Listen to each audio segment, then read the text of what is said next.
Salut les investisseurs, j'espère que vous allez bien. Vous l'avez sûrement vu en titre, on va essayer de décrypter ce qui s'est passé hier, enfin décrypter, de regarder ensemble tout simplement parce que j'ai pas encore vu moi le reportage sur CNews. Donc hier soir il y a eu un reportage sur ADA et sur la crypto-monnaie en règle générale sur CNews en plus avec certains invités.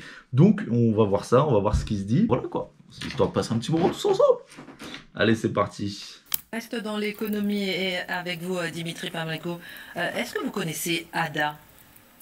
C'est un loueur. C'est Ada ou J'étais sûr que le gars pour moi. Un loueur de voiture. Ouais, c'est un bon début. C'est Ada Werder. Comment lui c'est quoi? Location de voiture. Ah non, moi non. Moi c'est Ada, pour moi c'est un roman magnifique de Nabokov. Ada Werder. Si on peut nous emmener un petit café pour tout le monde, ça Vous voulez pas que je vous parle de mon livre de Nabokov? Pas pour vous. Qui est l'écrivain? Alors, messieurs, c'est une concurrente du fameux Bitcoin. C'est même devenu la troisième Déjà que de base, à mon avis, ils doivent pas savoir trop ce que c'est que le Bitcoin. Alors si on leur dit c'est un concurrent du Bitcoin, alors là, c'est perdu d'avance. crypto-monnaie. Excusez-moi, mais je préfère mon Ada ou Werder. C'est Ah, mais ça va, elle peut-être a- un peu plus C'est sexy. plus romantique et sexy. Elle a une Oui. jolie paternité, la C'est même devenu la troisième crypto-monnaie Lui, en c'est un termes bon, de lui. capitalisation Lui, je pense que c'est un bon. boursière.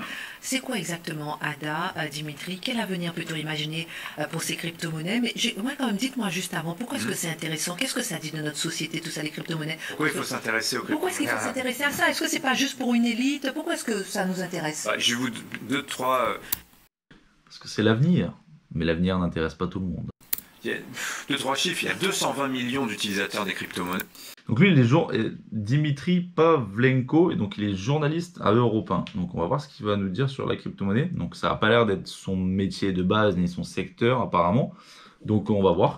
D'abord, c'est 1800 milliards de capitalisation, c'est autant à peu près que le CAC 40, c'est pour vous donner une idée. Il y a plus de 5000 Blanchiment de crypto-monnaies. l'argent de crime, de la drogue. Oh là là là là là là, ça y est, voilà.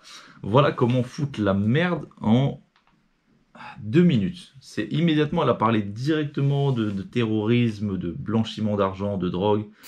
Mais voilà, alors ça effectivement c'est ce qu'on entend toujours dire, mais il faut voir que la crypto-monnaie, c'est la conséquence en réalité ce qui est le plus important, c'est-à-dire, je vous le dis à chaque fois, maintenant je vous en parle souvent, c'est la blockchain, c'est les projets blockchain qui sont sous-jacents et dont la crypto-monnaie, si vous voulez, n'est que la ruse pour faire tourner la blockchain. Je vous rappelle rapidement ce Blockchain, que c'est. blockchain, oui, c'est-à-dire. Chaîne de blocs, hein, littéralement. Chaîne de blocs, Voilà. c'est-à-dire. C'est-à-dire que c'est une technologie de stockage, transmission Bon courage pour expliquer ça.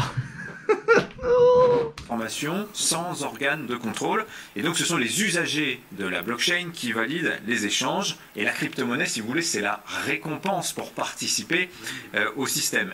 C'est extrêmement fiable parce que justement la communauté valide et elle est incitée à le faire. Les gens se battent pour valider parce qu'il y a cette petite jetons qu'on va vous délivrer, donc Bitcoin, Ethereum ou donc la fameuse ADA, qu'ensuite vous pouvez transformer en vrai dollar. Et là, évidemment, il y a la logique de spéculation, de blanchiment et tous les sujets, on va dire, d'ordre monétaire. Zemmour, il s'endort, ça y est. Il doit dire, oh là là, tant que c'est pas de politique, moi je m'en fous. Alors ADA, on en parle beaucoup en ce moment parce que, d'abord, sur son nom, c'est un hommage à une grande mathématicienne britannique, Ada Lovelace, qui était, sachez-le, la fille de Lord Byron, et qui est considérée comme Exactement. la première programmeuse Exactement. Non, je rigole, j'en savais rien du tout. de l'histoire. On est avant 1850, programmeuse. Elle avait conçu le premier programme. Donc, jolie paternité pour Ada. Mais alors, vous allez me dire, c'est bien cette histoire de validation de blocs, mais ça sert à quoi? Tu sais, c'est comme en troisième quand on apprend les équations Eh bien, mon cher Jamy, la validation de bloc. et qu'on demande au prof, mais ça sert à Ouais, quoi? complètement. Mais Eh ben, je vais vous donner un Ah, exemple. j'ai jamais eu de réponse. Je vais tenter de vous en apporter. ADA et la blockchain qui est rattachée, Cardano, la blockchain s'appelle Cardano, a une logique de ce qu'on appelle émettre des contrats intelligents, des smart contracts. Et je vous donne un exemple tout simple. Quand vous voulez acheter une maison, il faut passer devant un notaire pour authentifier, pour certifier la vente, et l'argent transite par le notaire. Il faut ce tiers de confiance. Pour qu'il n'y ait plus d'intermédiaires, tout simplement, plus de banques, plus de notaires, plus de gens qui nous prennent de l'argent sans nécessité valable. Avec la blockchain, vous inscrivez la transaction dans la blockchain, il n'y a plus besoin d'intermédiaire, puisque tout le monde valide, si vous voulez, la transaction. C'est totalement fiable et transparent, et on ne pourra jamais contester la transaction, puisqu'elle est inscrite dans la blockchain. Donc vous voyez, l'avantage, c'est que ça va simplifier, ça va rendre très peu coûteuses des opérations qui sont également. Dans un accident de voiture, si dans votre voiture autonome, vous avez un émetteur qui va dans la blockchain, vous avez un accident, la voiture dira si c'était vous le conducteur ou si c'était quelqu'un d'autre ou si vous êtes responsable ou si vous ne l'êtes pas. Ouais, là, c'est un peu le même concept. Enfin, on va dire que les boîtes noires sur les avions, c'est-à-dire que c'est un moyen pour, là en l'occurrence, les accidents de voiture, d'être beaucoup plus sécurisé et d'avoir toutes les informations nécessaires. Et c'est ça le plus important, c'est d'avoir toutes les infos possibles. Il n'y a plus besoin d'avoir un tiers de confiance, plus besoin de déclaration, ça se fait automatiquement. C'est ça le grand intérêt, si vous voulez, de la blockchain. Pourquoi il n'y a que 220 millions finalement d'utilisateurs?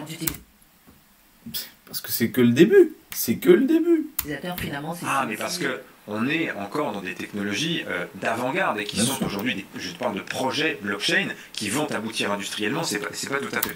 Et encore, surtout que là, à l'heure actuelle, on a déjà une évolution, c'est sur les 6 derniers mois, voire 1 an, qui est déjà quand même exceptionnel. Enfin, on se rend pas compte, si on regarde ne serait-ce que 5 ans en arrière, c'était pas du tout, tout ce qui est blockchain, les cryptos, c'était pas du tout comme c'est actuellement. Et comme j'aime à le dire, c'est le même exemple que les cartes bleues.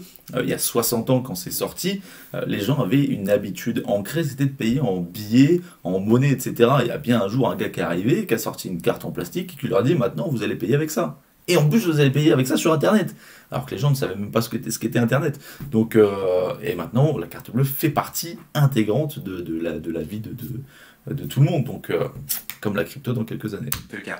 Alors, ADA, elle a aussi un autre avantage, ce qui fait sa popularité, ce sont ces fameux contrats intelligents, mais c'est aussi parce qu'ils ont trouvé une solution au grand problème des crypto-monnaies, notamment le Bitcoin, c'est la consommation électrique. Je vous l'ai déjà donné le chiffre, mais je vous le redonne. Le Bitcoin, on dit que cette année, il va consommer 100 TWh, c'est 0,5% de la consommation mondiale d'électricité. Ouais, de ce que j'avais vu, le Bitcoin, c'est ce qui consomme le plus, qui prendrait apparemment la totalité de l'électricité des Pays-Bas, en gros, en termes de puissance. Et ADA, c'est pour ça aussi qu'on était beaucoup à s'être réfugié dessus, c'est parce que justement c'était une des crypto-monnaies qui consommait le moins, on va dire, et ce qui pouvait donc potentiellement aussi, un détail, être sélectionné par Elon Musk en remplacement du Bitcoin, puisqu'on le sait, il a quitté le Bitcoin pour son énergivore, tout simplement, pour passer sur une crypto plus fiable et plus écolo. Donc, est-ce que le ADA en sera l'avenir ?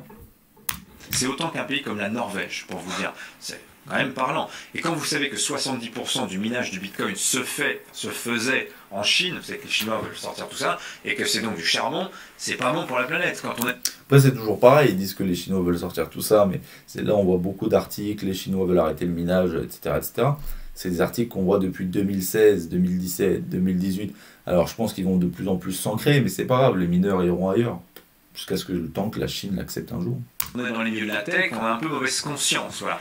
Eh bien, ADA a trouvé une solution. Je ne vais pas me lancer dans l'explication technique qui est très compliquée, mais en substance, on passe de la preuve de travail à la preuve de participation. L'avantage, c'est que l'inventeur de Cardano, la fameuse blockchain, dit que ça... Mais là, ça doit être un charabia, des monstres. Là, il doit avoir rien comprendre sur le plateau. Et Zemmour, je suis sûr qu'il va nous dire que c'est à cause des Noirs et des Arabes, ça.